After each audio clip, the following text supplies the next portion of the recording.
جنت کا سب سے خوبصورت اور بلند حصہ وہ محلہ جو رسول اللہ صلی اللہ علیہ وسلم کے قریب ہوگا.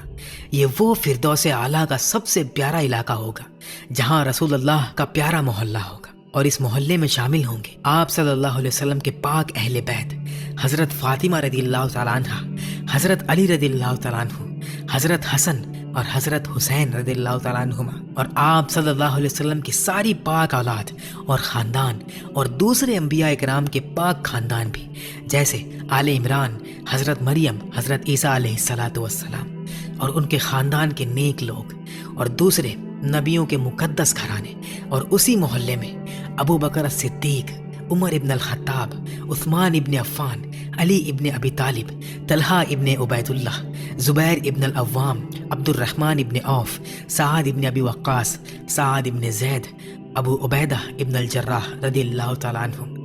ان 10 مبارک صحابہ کے درجات میں سب سے آگے ابو بکر اور عمر رضی اللہ تعالیٰ عنہما ہوں گے. ان کے محل سب سے زیادہ شاندار اور بلند ہوں گے کیونکہ وہ دونوں امت کے سب سے بہترین رہنما تھے.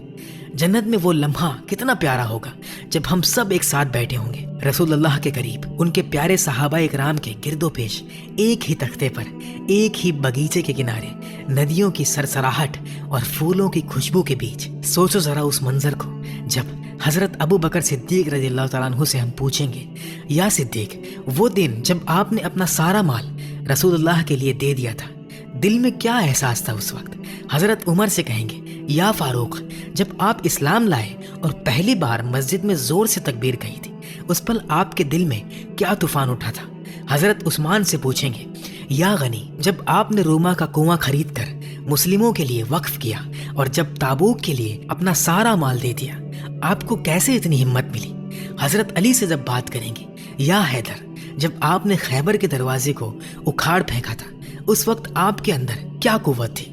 حضرت طلحہ اور زبیر سے پوچھیں گے، احد کے دن جب آپ دونوں نے رسول اللہ کی حفاظت میں اپنی جان داؤ پر لگا دی، وہ پل آپ کو اب بھی یاد ہے؟ حضرت سعد بن ابی وقاص سے کہیں گے، جب آپ نے پہلا تیر رسول اللہ صلی اللہ علیہ وسلم کے حکم پر چھوڑا تھا، اس تیر کے ساتھ آپ کا دل کیا کہہ رہا تھا؟ اور حضرت ابو عبیدہ ابن الجراح سے پوچھیں گے، یا امین الامہ، آپ کو آمین کا لقب کس طرح ملا اور رسول اللہ کے ساتھ آپ کا رشتہ کتنا گہرا تھا؟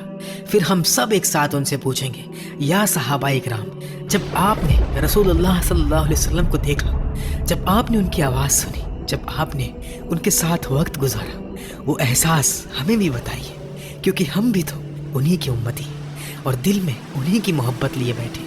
اور وہ سب مسکراتے ہوئے پیار سے جواب دیں گے، ایک ایک واقعہ سنائیں گے اور ہم سب سنتے رہیں گے، کیونکہ وہاں وقت کی پابندی نہیں، صرف محبت کا سلسلہ ہے. اب آپ بتائیے، جب آپ جنت میں صحابہ اکرام سے ملیں گے تو سب سے پہلے ان سے کیا پوچھیں گے؟ جنت میں وہ آوازیں جو دل کو سکون سے بھر دیں گی.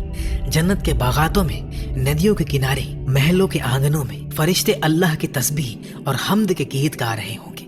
پھر جنت کے پرندوں کی آوازیں، وہ چڑیاں جو اللہ کی حمد گاتی ہوں گی، ان کی آوازیں بھی اتنی مٹھاس بھری ہوں گی کہ دل خوش ہو اٹھے گا. اور سب سے عظیم اور دل سوز آواز ہوگی حضرت داؤد علیہ السلام کی. اللہ تعالیٰ انہیں حکم فرمائیں گے کہ وہ اپنی وہ پیاری، ملائم اور دل کو چھو لینے والی آواز سے اللہ کی تسبیح اور حمد کریں. جب وہ گائیں گے تو پوری جنت گونج اٹھے گی. جنت میں جب بھی اہل جنت کوئی خوبصورت آواز سننا چاہیں گے، اللہ تعالیٰ ایک ہوا بھیجے گا. وہ ہوا ان کے دل کی خواہش کے مطابق ہر طرح کی مٹھاس بھری دھن لائے گی. اور یہ انعام انہیں اس لیے ملے گا کیونکہ انہوں نے اس دنیا کے کرپٹ میوزک کو نہیں سنا.